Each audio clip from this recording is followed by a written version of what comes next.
Comment être crédible par vos vêtements? Avez-vous le sentiment que vos vêtements ne reflètent pas vos talents, votre personnalité, votre fonction? Dans cette vidéo, j'ai choisi de vous donner 3 pistes pour vous aider à choisir vos vêtements pour gagner en crédibilité visuelle.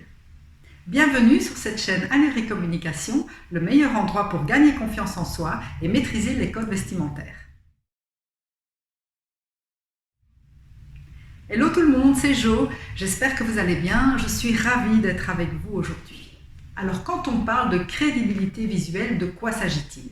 Eh bien, il s'agit d'un alignement entre ces 3 paramètres. Premier paramètre, respecter les codes vestimentaires de l'entreprise dans laquelle vous évoluez.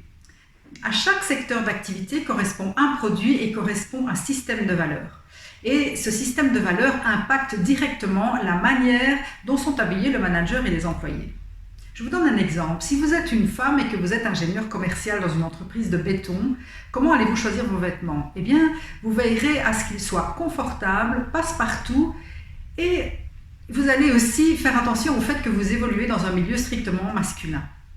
Si maintenant vous évoluez dans le secteur de la mode et de la beauté, vos vêtements seront bien sûr à la pointe de la mode et respecteront strictement les codes de la mise en valeur. Si maintenant vous évoluez dans un milieu très créatif, cette créativité accompagnera tous vos choix vestimentaires. Deuxième paramètre, vous allez respecter les codes de la fonction.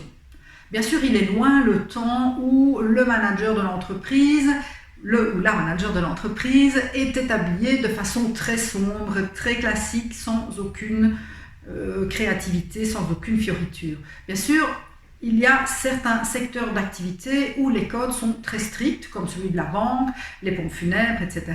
Mais aujourd'hui, à l'ère du management opale, le manager a envie, bien sûr, d'être plus accessible et il a envie que ses vêtements favorisent cette communication. Donc, on va favoriser certaines chemises, par exemple, avec un col ouvert, la cravate étant un obstacle à la communication, on va plutôt l'oublier. Et pour les dames, ce seront parfois des tailleurs qui sont plus colorés, plus contemporains. Les messieurs, eux, jeans, blazer, chemise ouverte et baskets, ça fonctionne très très bien aussi. Troisième paramètre, exprimez vos codes personnels. Alors vous, qui êtes-vous réellement et comment faites-vous pour l'exprimer? Exemple, si vous êtes quelqu'un de dynamique, eh bien, vous allez apprécier les couleurs plus vives, vous allez apprécier certaines associations particulières, vous allez apprécier de vous déplacer assez rapidement, donc une paire de baskets par exemple, et vous allez apprécier de bouger dans vos vêtements. Si vous êtes une personnalité plus douce, plus communicante, vous apprécierez les couleurs plutôt douces, plutôt pastel, et les matières plus arrondies, plus douces. Et si vous êtes une personnalité créative, par exemple, eh bien là, la créativité va accompagner tous vos choix vestimentaires.